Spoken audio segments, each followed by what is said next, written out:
Hi, welcome to the next episode of the Sound on Song podcast. I'm Ali McCracken and I'm here with David Reid, my collaborator and colleague. Before we start chatting about the songwriting process, can you tell us a wee bit about how the idea came about? I was thinking about a whole lot of different characters from the past, from like Gandhi and Robert Burns, like another mythical songwriter, I guess, as well. And from people like that to, historical events, from Bannockburn to the Holocaust, to all these things that have happened. But the one idea that came to mind was, the one person that came to mind was Neil Armstrong. That made me think about the famous quote, one small step for mankind and all that. And then that's where the title for A Small Step came from. Right. So you've got the theme and you've got the idea of the song. So what's next in the process? I started thinking about,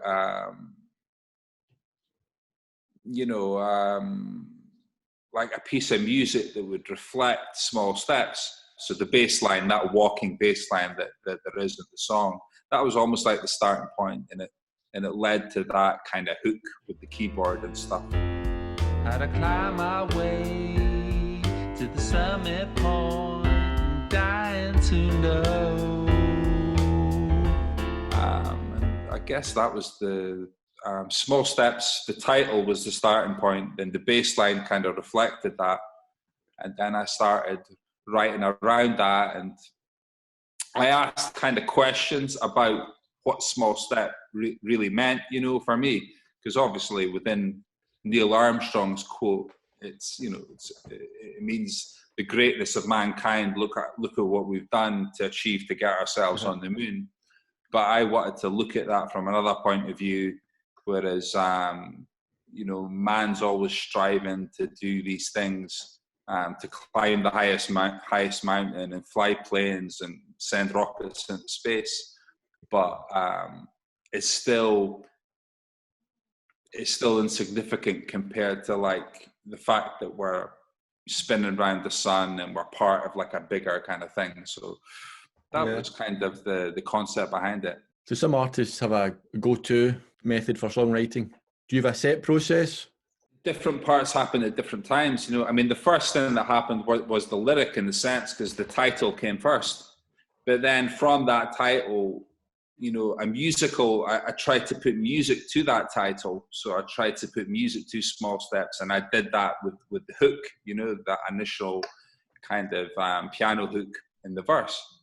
But then what I ended up writing to that piano hook had nothing to do with Small Steps. So I ended up writing about what came to me as I was playing that was the phrase "dying to know." So that's when "Dying to Know" came. And then that took me down another direction, I suppose, where I was talking about mankind and all that mankind's achieved. Dying to know how to power planes and control the fall. They were dying to know. And then I developed that in the second verse to kind of how we've, how we're destroying the planet and we're going to use everything up and we're going to end up having to fly to another star on another planet to kind of save humanity, sort of thing. So that's how that narrative developed. You'll be dying to know if we carry you to a distant star. Be dying to know. I went back to Small Step again, and I tried to work on that and develop it into a chorus. And so I looked at giving the song a different perspective. So it wasn't looking at things from man's perspective. It was almost looking at it from nature's perspective.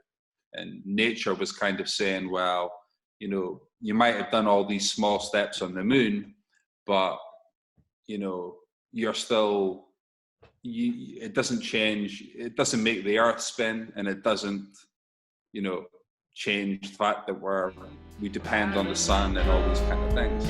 That every small step back or forward doesn't make the earth spin. So I noticed as well that the song is in 2 different time signatures. How did that come about, and how did you manage to merge the 2? I had a problem because, you know, the verse was in 4/4 and the chorus was in 12/8, so there were 2 different time signatures, and so I had to compose a bridge to kind of connect those to connect those parts and allow the song to kind of slow down into the chorus.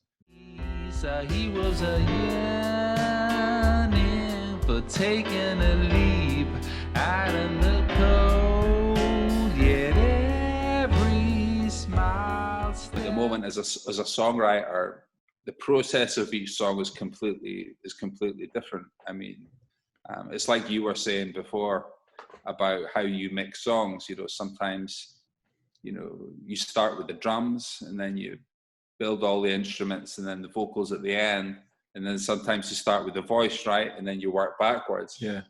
I think with me it's the same, isn't it, with lyrics or music? Do you start with the lyrics, do you start with the music? So it just depends, you know. And I guess now that I'm doing this songwriting course at UWS, it's like I've written each song in a completely different way, Right. which is good, you know, because each song is a different challenge, but it's kind of bewildering as well, because I suppose you want to have a method that you keep returning to and using every time. Yeah. But that's not always the way it works. Because I was going to ask if you have sort of developed a process, but you're saying that it's still a lot of different processes. I've definitely not developed a process as such, you know. It's not a case of you know, starting with the lyrics and then writing a melody and then writing chords, or but what I've discovered is that there are things that I picked up from the course that are moments of what they call creative flow, where everything just comes together and you lose track of time and you're in the flow, you know. And I've learned that those moments are very important. It's important to take a songwriting journal so that when you're writing a song or composing the music for a song,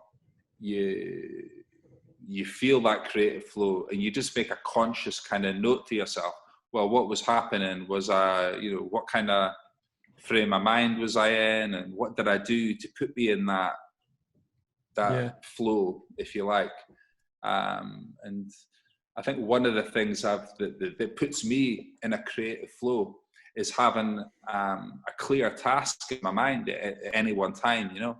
And so when I was writing that song, Small Steps, the fact that I wrote a title, Small Step, was almost like identifying a task for myself, you know, and kind of narrowing the creative parameter. So I'm saying to myself, right, well, this is the title of the song, so you've got to start thinking small steps, you know, what does that mean? What does it mean musically, and what does it mean lyrically, you know? And then you kind of you answer those questions, and from those questions a narrative comes and lyrics. So during the whole process of this recording, you've recorded in the studio and you've recorded it at home. What's your take on the home recording versus studio recording? When you're at like a production stage, so when you're tweaking little bits here and there, and if you've got to re-record something, because you're working with other engineers and you're getting their feedback as well, and what it sounds like and what you could change. And then obviously when it comes to mixing and mastering, you know, it's much better to be doing that, you know, together with engineers like yourself, because you can tap into your expertise. But at the same time, I can say to you, oh, I don't like how that bass is sounding, or could you do something with the keys there, or could you bring out the voice? So there's more collaboration as well. I think whenever there's collaboration, that's actually very important, because I was talking about creative flow before. And when we were working on this project, there were moments when we collaborated a lot. And in those moments, that actually stimulated creative flow as well. So I might have been feeling a bit tired and a bit fed up with the project, if you like. But then when we chatted about it, or when you had an idea, you know, that sparked my kind of motivation as well.